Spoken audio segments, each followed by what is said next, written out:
Welcome everyone to the Pearson Business Book Club. My name is Eloise Cook and I'm the publisher for the professional business lists at Pearson. At the book club, we choose a Pearson business or personal development book and invite the author to discuss it. We'll also give a webinar on a key concept from the book. And if you need to leave halfway through, this is being recorded and the video will be available on demand at the book club website. So what's our book this month? This is The Imposter Phenomenon. If you haven't got a copy yet, you can buy it through the Pearson Bookshop. And at the time of recording, it is 99p on Kindle. So I'll pop that link in the chat. Right. Welcome, Kate. How are you? So I am doing very well, thank you, Eloise. Thank you for having me on this afternoon. No problem. I'm looking forward to this. It's such a hot topic, isn't it? Let me introduce you. Dr. Kate Atkin started her training and speaking business over 25 years ago. In 2015, you completed some research into the imposter syndrome, which is really a phenomenon, as I'm sure we'll get to. And it led to a further 6 years of research on the topic and to your third book, The Imposter Phenomenon. You've worked with a wide variety of organisations, including universities, technology and engineering companies, global banks, and even the United Nations. That's very interesting. And our fun fact, I do remember this when we were working on the book. It was delayed because you rehomed a rescue Springer Spaniel and he was so off the wall that you couldn't concentrate on anything. That was my embarrassing moment, really, going back to you, Eloise, and saying, I'm really sorry, I'm not going to be able to hit the deadline. I did tell you in advance of the deadline before it passed, but it was, I'm just not going to be able to do it. And you were so understanding. Thank you. Oh, thank you. Well, as I always say, we want a good book, not just our book. But has he calmed down? A little, a little. Yes, he's now just over 2. So he is actually much better than he was, but he is still a loopy Springer Spaniel. Oh yeah, yeah. I know what Yeah, they're like. yeah. Well, let's start with our usual questions. We ask authors the same 3 questions. So tell us, why did you want to write this book? Well, as you said, it's 2015 when I graduated from my master's in positive psychology. I wanted to research it more. So I wanted to find out the coping strategies and thought, okay, let's have a look at that. And found out nobody had researched the coping strategies. So yes, I went on to do a PhD. And when I do talks on the imposter phenomenon and how we cope with it, one of the things was I can only do so many talks and obviously so many webinars. But what would make a bigger difference is to turn the PhD thesis into a book that people would want to read, because I don't think the academic thesis is as readable, certainly isn't as readable as the book. So yeah, that was the real reason, is to make a bigger difference to people who get hold of the book. They can read it, they can also help and support others as well. Sure, sure. Yeah, and I mean that's the same for a lot of authors we work with that, we can, instead of you delivering the training, you put yourself into the book and then you can sort of be in front of many, many more faces. So I'm glad to hear it. And was there anything that surprised you about writing the book? Ah, it's a good question, and I'm sure I did write down the what surprised me when you when you sent the prep questions through. Now I can't remember, but I think in some ways I will say now on reflection, it's how, some ways, how hard it is, how long it takes, but also the other side is when it's shaped the way I wanted to shape it. What's really lovely is the feedback that I'm getting through LinkedIn from people. So in some ways now the surprise is now after it's out, is that, and I love the way that Pearson have done the cover. That to me is a real, I know we hummed and hawed about what we were going to do with the cover, and I'm really delighted, not so much surprised, but I am absolutely delighted with the way it looks. Oh, good, good. Yes, I think it looks good too. So yeah, I'm glad you like it. And last question, how do you want readers to feel after reading your book? So I would use one word, and that's empowered, if we want to look at a specific feeling. And one of the things that I would love people to think about is that it is now their time to shine. And when we give ourselves time to shine, we also, in the words of Marianne Williamson, give other people permission to shine too. Lovely, lovely. Right. Well, it's time for your session on how to conquer the imposter mindset with courage and confidence. So I think it's going to be quite interactive. You'll be keeping an eye on the chat. But if people have any questions for the end, you can pop them in the Q&A section, and then we'll have time at the end to cover those. So take it away. Thank you very much. So yes, it is a pleasure to be here and talking to you on the conquering the imposter mindset with courage and confidence. So I'm going to address the topics of what's courage and what's confidence before I go into how to conquer the imposter mindset. And if you are interested in delving in a little bit deeper and you want to catch this particular web page through the QR code, then by all means do. So it's kateatkin.com/Pearson, where there's availability to download the PDF version of my slides. And as Eloise said, by all means, ask questions in the chat as we go. I keep half an eye on it. It might mean that I miss your question, in which case feel free to repost it, or Eloise will keep an eye on the chat as well as the Q&A as well, and we'll pick up any of those that I don't get to address in the conversation now. We'll pick some of those up at the end.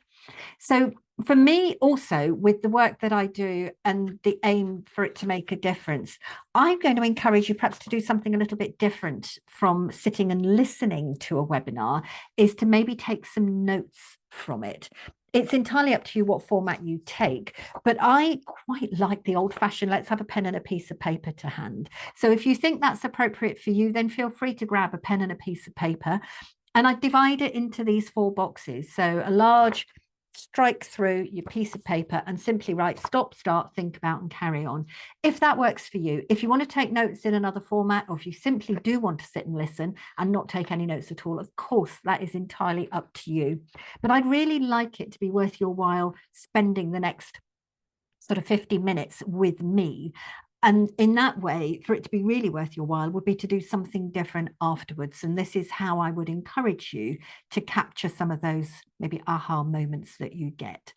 And when we talk about courage and confidence and imposter mindsets, one of the things that I've worked with my own mindset is using this quote by Henry Ford and having this thought of whether you think you can or think you can't, you're right. And for many years, I had this quote in my mind to really help work on my own confidence, to believe that I could do something. But it was in 2013 that I rethought Henry Ford's quote and went, maybe he's wrong.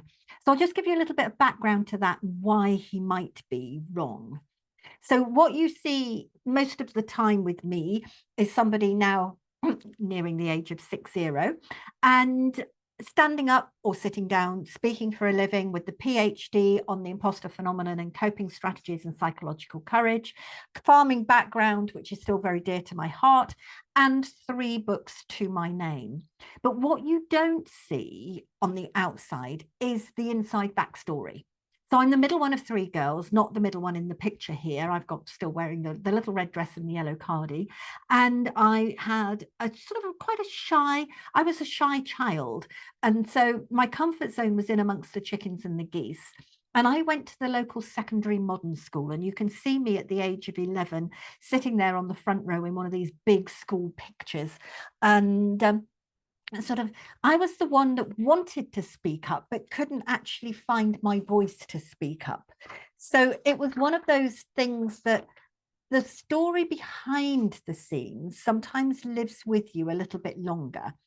And then, as Eloise mentioned, I thought I ought to put a gratuitous photo of said dog into the pictures. So here you are, Eloise. This is for you. This is the one that stopped me from writing the 3rd book for about 6 months, whilst I got him trained at least to come down off the ceiling.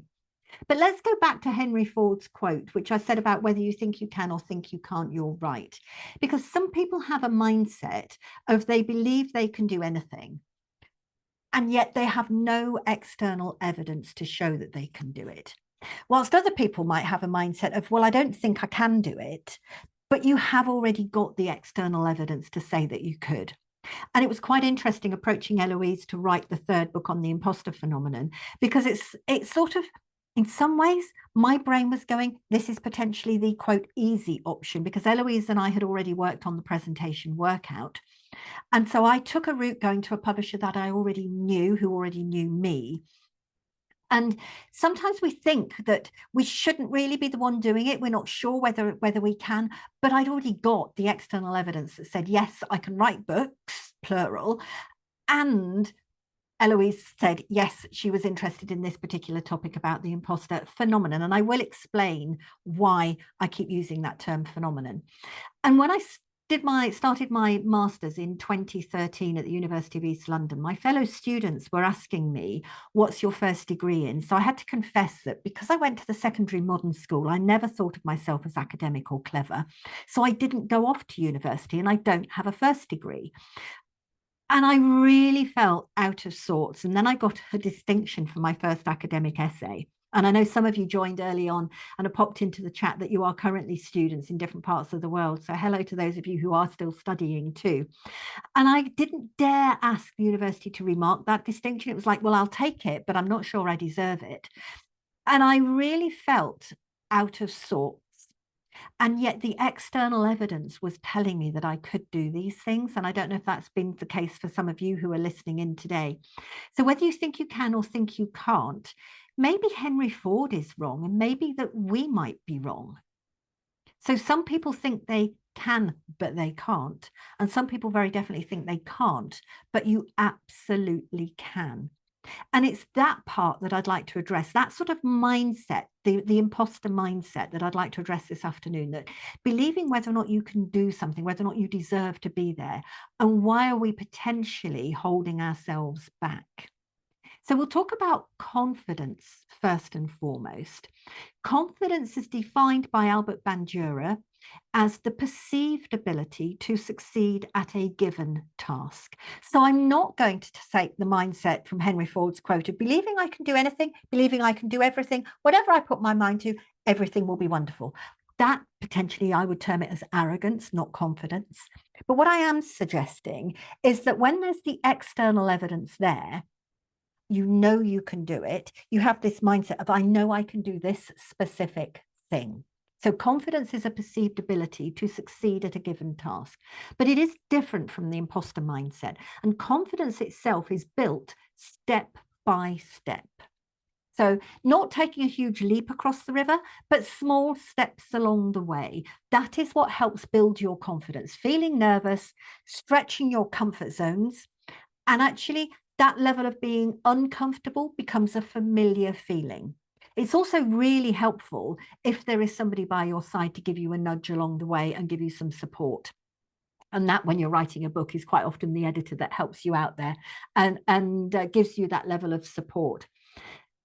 So if that's confidence, the perceived ability to succeed at a given task, what is it that helps you take the first step onto the first stepping stone?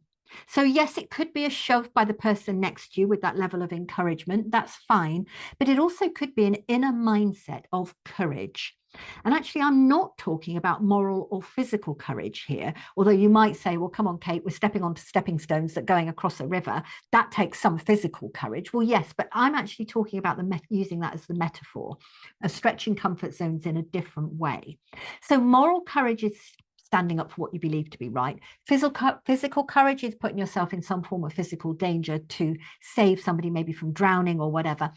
But I'm actually we're talking about challenging the imposter mindset. I'm talking about something that's called psychological courage, where you are challenging the very sense of yourself. So looking at who you really are.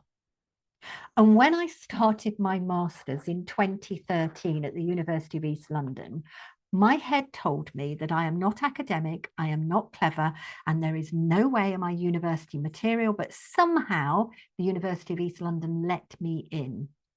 And then I passed my whole MSc after 2 years part-time study. I passed with distinction. Now, it's not that bit that matters, but it's something about challenging the very sense of the self. So I was looking at challenging my sense of self as to being not academic and clever, because the external evidence started to tell me otherwise. And then I went on to do a bigger challenge looking at the PhD.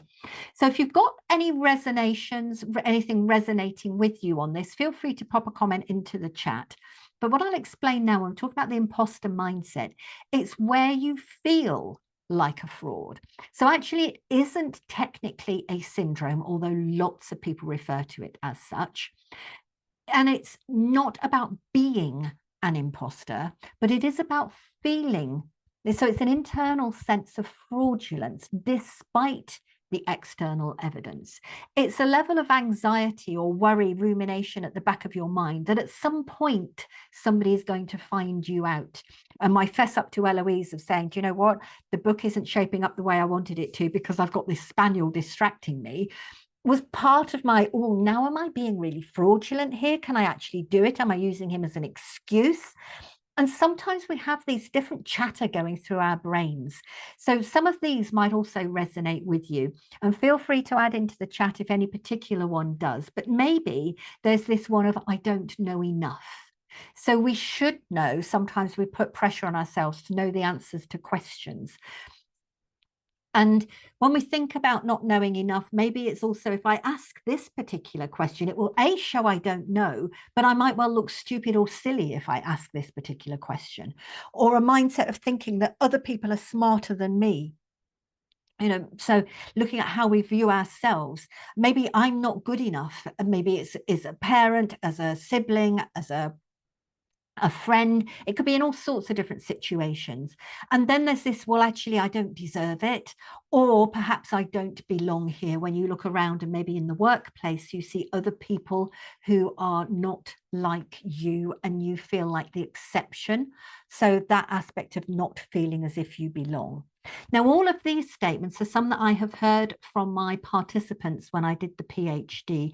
And the book, The Imposter Phenomenon, very much focuses on my own research, a little bit of my own experiences and research by others, but written in a way that my intention is that it engages the reader to be able to address some of these internal thoughts and challenge them into something that is then going to be much more positive for you. So the reason I think that imposter feelings aren't helpful, and it's something about distinguishing it from a different type of helpful doubt. So if we're talking about self-doubt, there is a very helpful, normal self-doubt. And this is where we wonder whether or not we are enough, whether or not we can do it, when we don't already have the external evidence. The imposter style self-doubt is where the external evidence is there, but you don't believe it. You've managed to excuse it. You haven't taken it on board. So when we have this imposter mindset, the feelings can prevent us from recognizing our own knowledge, skills, and capabilities. It can stop people from putting themselves forward for promotion or new tasks. And in actual fact, one of my PhD participants, I've quoted her in the book and mentioned that she told me that she'd been offered a job, which was a move outside the organization to a different company to take on a higher position. And within a couple of days of being offered the job, she phoned them up and said, no, I'm pulling out. I'm not accepting it. I can't do it. I think you've made a mistake. Thankfully, the company said, no, you're going to come, you're going to do it, and you're going to do a really good job. And the HR person mentored my participant through that. There was another participant who told me that she'd been offered a promotion at work. She accepted the promotion, but would not accept the job title. So sometimes it prevents us from putting ourselves forward. Sometimes it prevents us from accepting promotions. Sometimes some people have even told me that they have demoted themselves because of the high levels of stress their imposter feelings have been causing. And that was one of the other main reasons for me writing the book, is that I would really love to reduce the stress levels that exist. In some ways, it's heightened some of my own stress levels, if I'm perfectly honest. But now it's out there, it's like, start to reduce it, start to believe it myself, and start to take some of my own medicine. So I haven't got all of the answers, and I haven't managed to fix myself completely as such, but I do believe we can challenge our internal mindsets. We can challenge and start to accept the external evidence onto the inside and believe how good we are with courage and confidence. So have you experienced these imposter feelings yourself? What you'll find now is going to come up here, and shall I find and launch the poll? So let me just do a relaunch the poll here. and give you that opportunity to answer these questions yourselves. So we'll see on the screen now, a poll has popped up. Have you personally experienced this? And maybe it hasn't held you back. Maybe it's not been that big an issue. And that's fine, tick the first one. If you've experienced it, but it has held you back at times, that would be the second one. Maybe you're here out of curiosity and you've not experienced it at all, but perhaps you do know other people who have. Or if none of the above apply, then please feel free to select that option. We'll just give you a moment longer to tick the relevant box as to your own personal experiences. You're sharing these and it is all anonymous. So just wait for a few more responses coming in.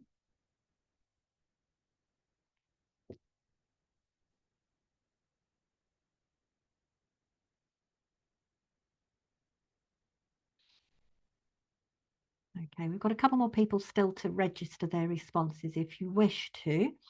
But at this point in time, I am going to end the poll and share the results so you will see what those results look like on your screen. And it says that we've got 71% of people attending today have experienced this and held themselves back at times. We have 24% of people have experienced this but pushed through anyway and not held themselves back. We've only got 3% have said that, yes, they've not experienced it, but they do know others who have.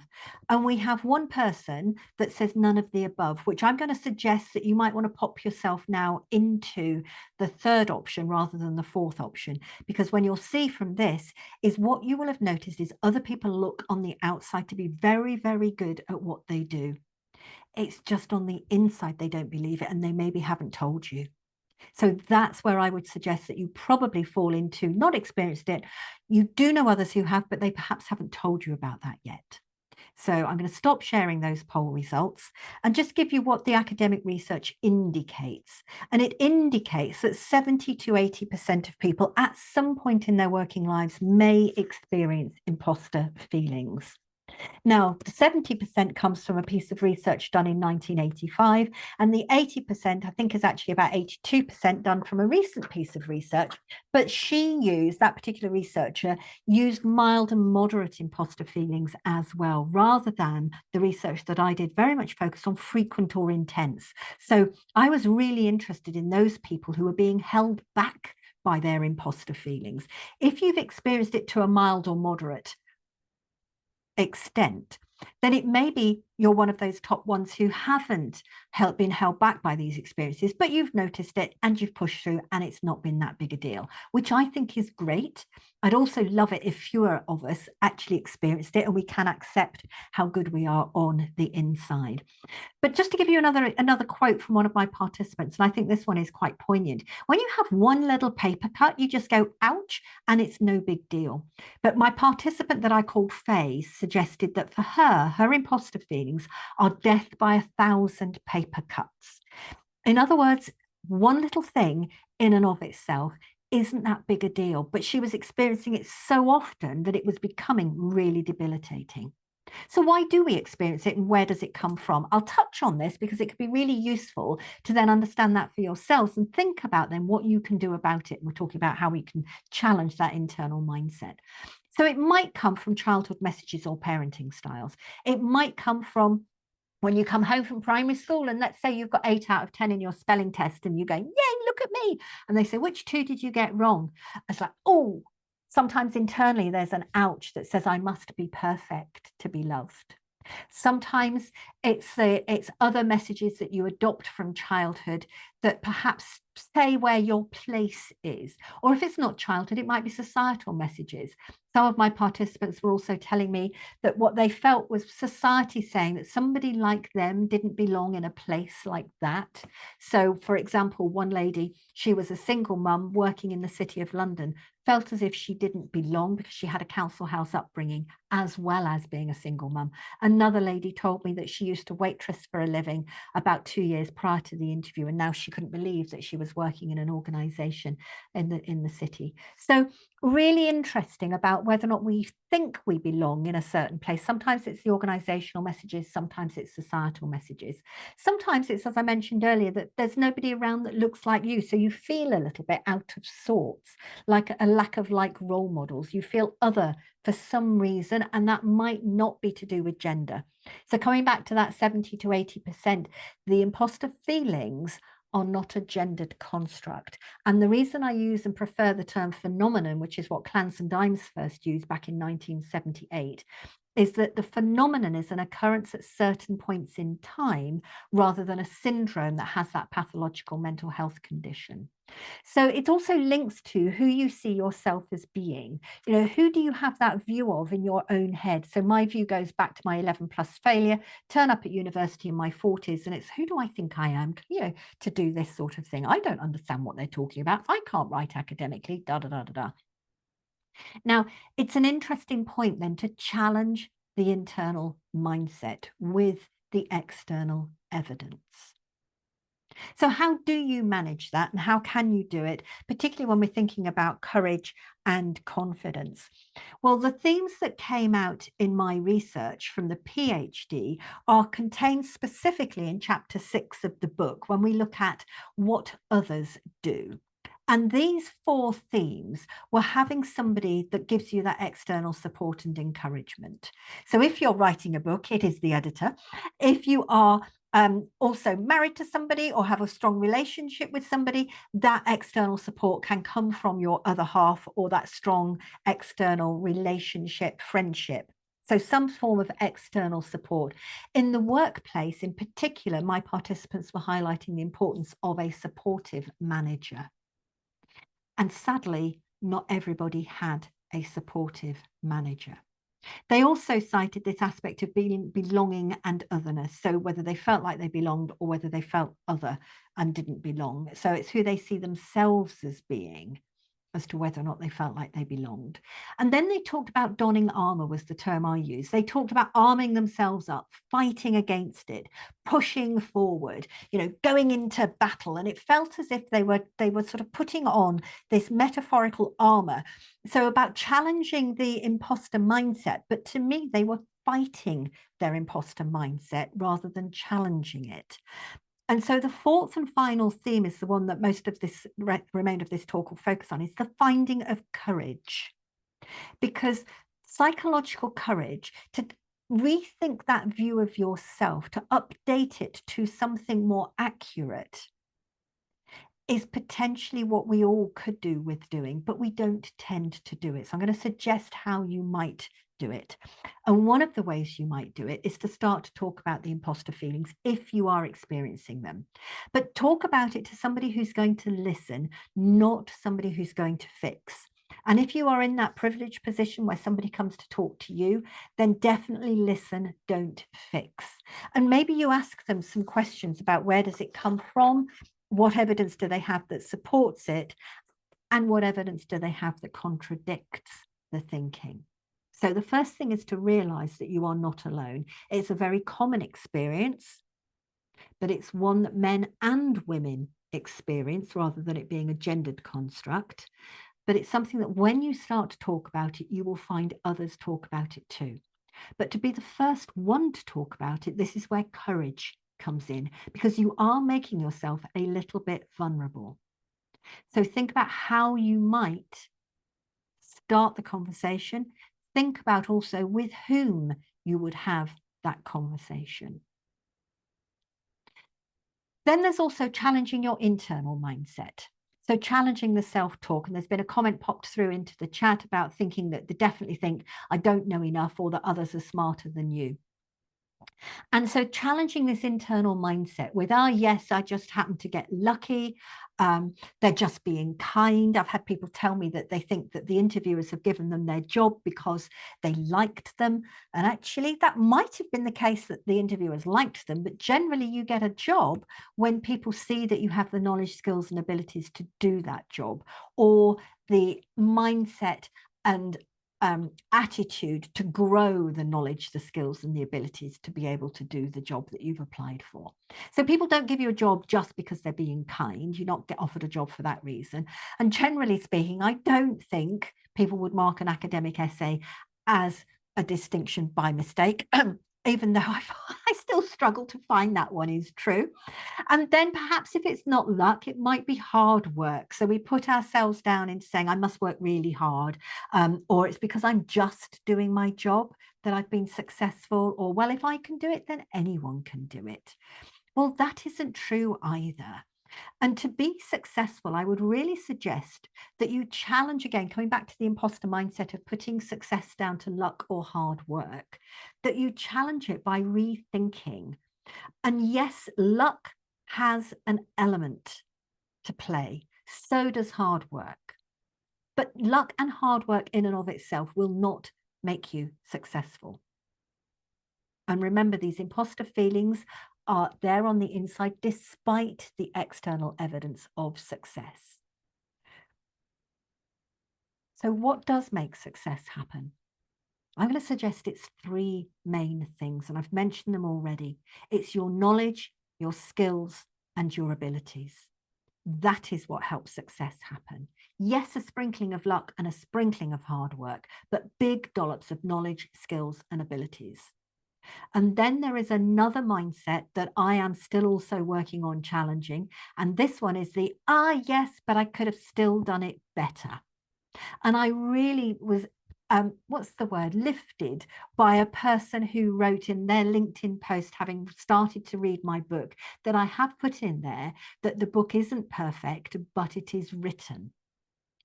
So this aspect of, yes, I could have worked at it harder for longer. I could have missed another deadline. I could have made another extension. But at some point, we have to recognize that done is better than not done. And of course, it could be improved. Lots of things can be improved through spending more time. But in actual fact, when something is good enough, we really ought to recognize that it is good enough and then let it go. And sometimes when you overwork something, when you over prepare, then the good enough turns out to be worse rather than better through that tinkering. So just checking in with yourselves whether or not you are tinkering a little bit too much. Now, one of the things that my participants for the PhD research found really difficult to do was to accept the external evidence that says they were good enough.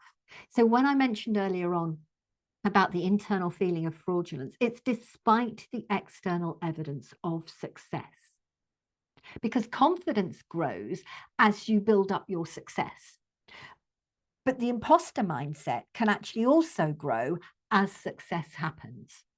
And how do you know when you are successful? Well, generally, somebody will tell you, you will either get that promotion or you'll get really positive appraisal at work, or you'll get some very good feedback from somebody. And what do you do with that good feedback? Oh, no, it wasn't me. Oh, no, I just happened to be the team, or I just happened to get lucky. And we tend to dismiss it because it doesn't feel right to believe it on the inside. It would mean changing the internal view of yourself. So I'm going to suggest that one of the starts, if you don't already do it, is to keep your positive feedback, is to note it. Because if you really do want to challenge your inner imposter mindset with courage and confidence, then we need to look at what other people are saying and to think that they may have a more objective, more accurate view of yourself than you do. I know that sounds quite controversial, but when we think about ourselves, we have a subjective view. We know all of our past experiences, all of our past failures, all of our wishes, all of the things that we wish we had done and haven't done. But inside our brains, we are maybe diminishing ourselves because of that knowledge, rather than looking at the objective external evidence. So my suggestion is that you challenge the imposter mindset by collecting that objective external evidence into a feedback folder. Maybe it's an email folder that you would like to keep hold of. Maybe it's something that you would like to store and look back on over time.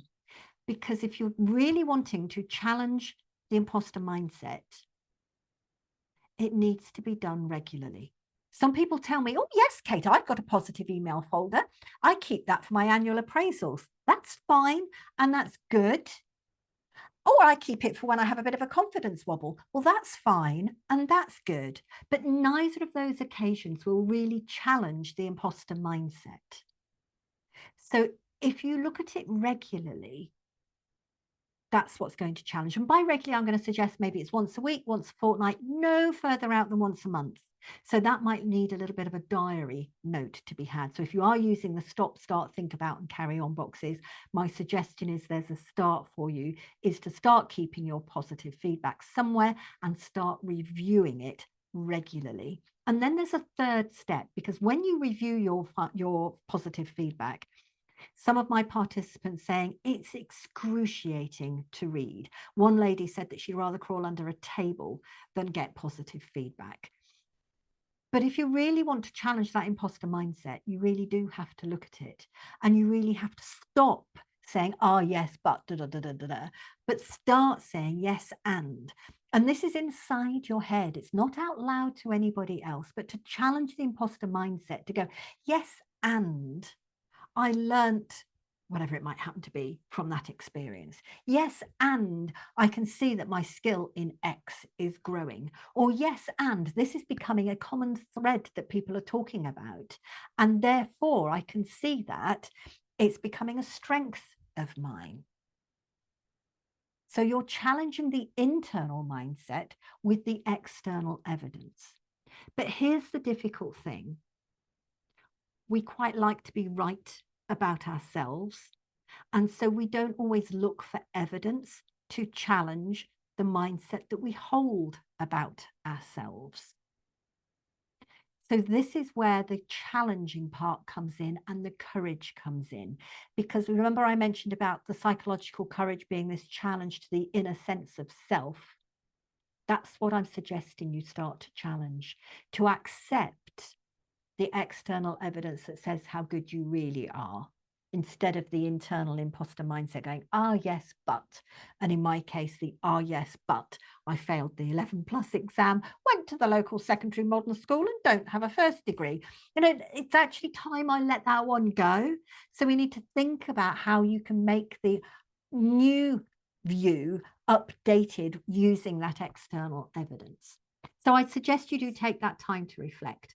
I'd also suggest that what you will see through that external evidence is this common thread of strengths. And on the web page that Eloise has mentioned, and she'll show you again at the end, so there's kateatkin.com/Pearson. I've put in a couple of links to some strength profiles. If you find those really useful, then by all means take a free strengths profile. But you don't have to do that. Other people will tell you what you're good at. You just need to, I say just, it sounds easy, but it's not. You need to stop going, ah, yes, but, and start to accept it. So take some time to reflect. Take that opportunity to look at who you are now, and then start a more accurate comparison, which is comparing yourself to yourself. So often we look and compare, as was mentioned in the chat here, that others are smarter than me, others are more capable, others have done it faster, others have others are better than. That's comparing ourselves to other people. We will always be able to find somebody who is better than, faster than, smarter than, whatever than ourselves. But the more accurate comparison is to look at who are you now compared with who were you maybe just 1 week ago. Maybe who were you last week? What do you know now that you didn't know then? Or maybe it's last month that you go back to and have a look and see, what did you know now that you didn't know last month? And in particular, go back 12 months and you will see that your knowledge, your skills and abilities has grown. And then it's time to update the view of yourself to the current you rather than hanging on to the past. And there are two particular words that crop up when we think about the imposter mindset. And one is the P word. The P word is perfection. And it's this desire to be perfect, this desire to get everything right first time and every time.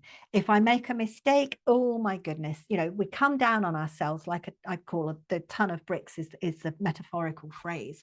So we really do work extra hard to make sure things are perfect, which is why I put into the book, you know, the book isn't perfect, but it is written. I could have gone through it again and again and again. I haven't dared to because I might find another mistake, but it's done.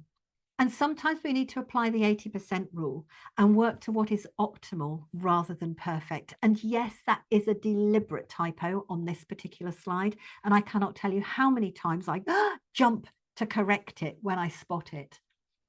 Because 80% is quite often good enough. It's getting things out there, getting your ideas out there, putting your idea out in a meeting, speaking up, suggesting something, writing your PhD thesis, as I know somebody on here is currently doing, writing an academic essay, as others are also doing on here. And maybe it's in the workplace, challenging somebody's thoughts or putting a report out. You know, it's this point about it doesn't have to be fully formed. It needs to be shared and then it can be developed. Oh, yeah, but Kate, what if I fail? What if I get talked over? What if my idea isn't taken up? What if I actually make a mistake and it proves then that I am a failure? Well, in fact, it doesn't. When I did my master's research, not the PhD, but my master's research, I spoke to 12 entrepreneurs and I found their take on failure really interesting. So their take on failure was to look at things completely differently. I asked them to tell me about a time when they had failed at something and what had happened. And there was this very long pause from 10 out of the 12. And they went, well, there were a number of things that didn't work. And then I learned from it. So they looked at things that failed as things that didn't work. And they said to themselves that they tried and what did they learn? So you could reframe failure like that. Now, you notice I said 10 out of the 12 that I interviewed for my MSc research. Well, the other two reported very highly on what is called the Clance imposter phenomenon scale. So they were experiencing frequent or intense imposter feelings, and their imposter mindset was telling them that failures were detrimental. If the team makes a mistake, it's their fault. If something fails, it is their fault. They were taking failure on board as termed, I am a failure. Well, that technically isn't true. Now, failures, mistakes, sometimes we do mess up. Sometimes we do have a role to play in the failures. But if we can reframe them, if we can reframe them as learning opportunities, then that is so much more helpful to challenge the internal mindset. But it can also take some courage to do that. So let's think about courage and finding the courage. I'm suggesting here with this slide that you find the courage to rewrite your own story, to think about the messages that you tell yourself and that internal patter that you have going on that suggests who are you now, and update the story.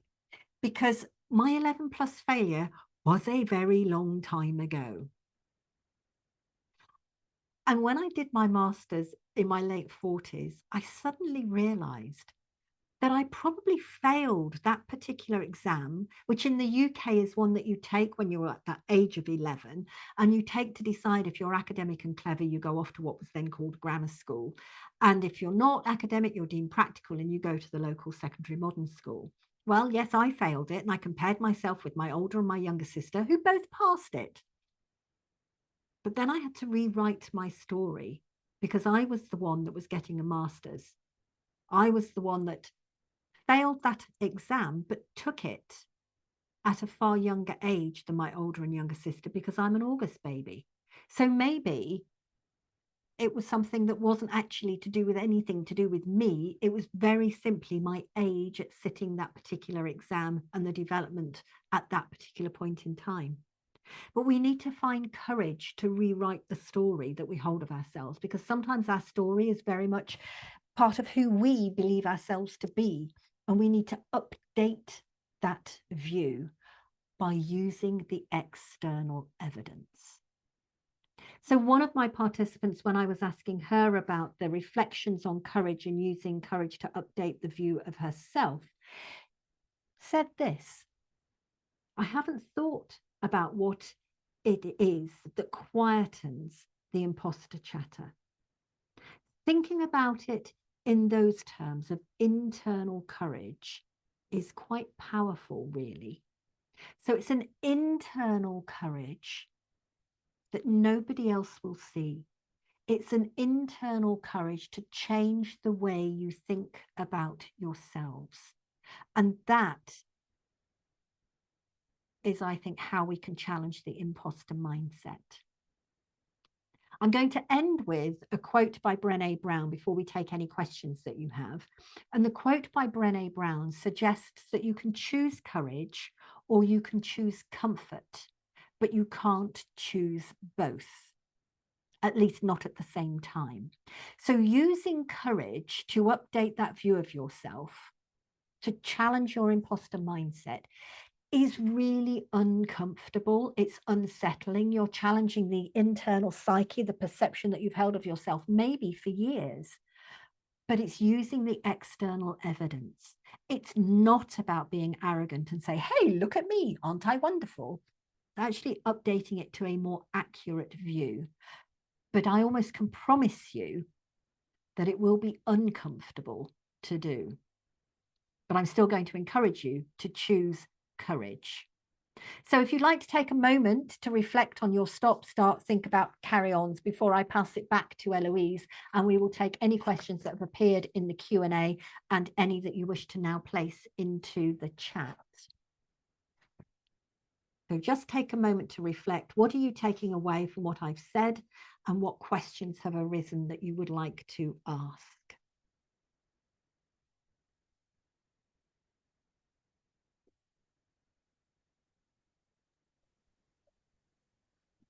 Wow, Kate, that was fantastic. Thank you.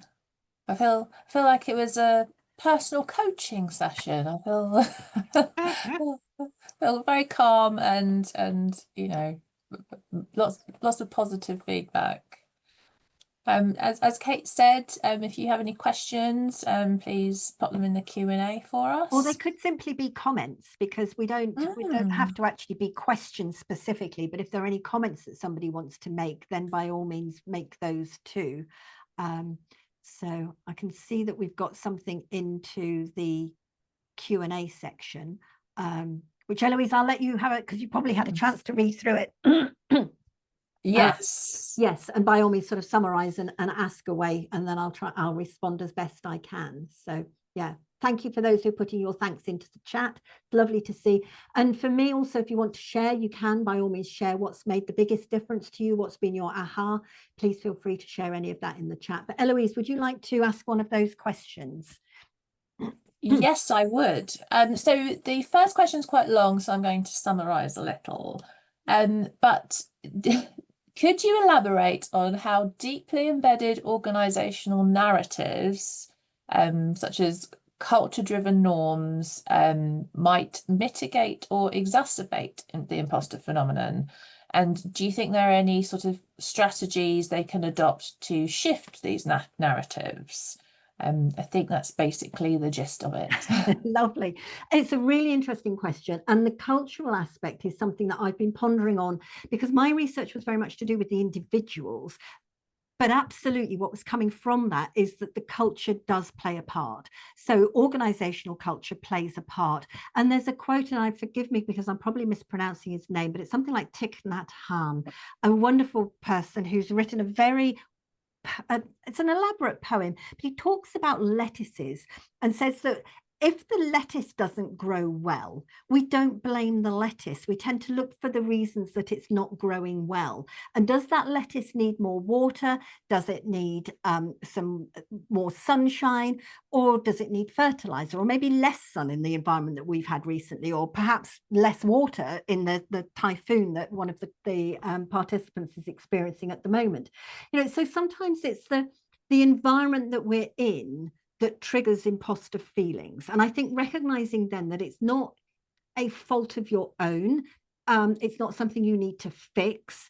Sometimes I do think we have faulty thinking, but it's not our fault as such. Sometimes we can change the way we think about ourselves, but the external environment isn't always something you can make a change to. It's not always something you can have an impact on. Is there a strategy for changing it? No, I haven't got a specific strategy. What I think I'd suggest is that if the environment doesn't suit you, you might need to remove yourself from that environment. That's probably the best bit. And then I do think there's Amy Edmondson's work on psychological safety. And I think we could do a lot more. And we are talking more about that in the workplace as well, with managers who listen, the lack of judgment, trying to understand each other. I think it's coming, but it's not there yet. Yeah, I think that the lettuce metaphor is very strong. Yes. Here's another one. Thank you for the insightful presentation. When this person gets positive feedback, they tend to feel it's not genuine or sincere. How might you overcome this by build up a more positive mindset, let's say? That's a really good question. And I think it depends on the positive feedback that you're getting. So if you get something that says, great job, well done, it's fine, but actually it's not that helpful. What's really helpful is to understand, why was it a great job? What specifically did you do to make that happen? And so it's the type of feedback that you're getting that might be more of the issue. And if you are giving feedback to others, please give specific feedback. Please also consider using the word strength in the feedback that you give. So you're strength spotting to others and you're saying, oh, I see, maybe it's your attention to detail or your ability to deal with spreadsheets as one of your strengths. That can be really useful. But if it's you receiving feedback that's a bit generic, I suggest you go back to the feedback giver if it's appropriate, and to say something along the lines of, thank you very much, I appreciate the feedback. So I can do it next time. Could you tell me what specifically I did that made it a good job? Could you help me understand why that was good in your eyes so I can repeat it? So if it's appropriate, maybe push that back a little. It's not always appropriate to ask, but it's perhaps the quality of the feedback that you're getting that might be the issue. I like that too.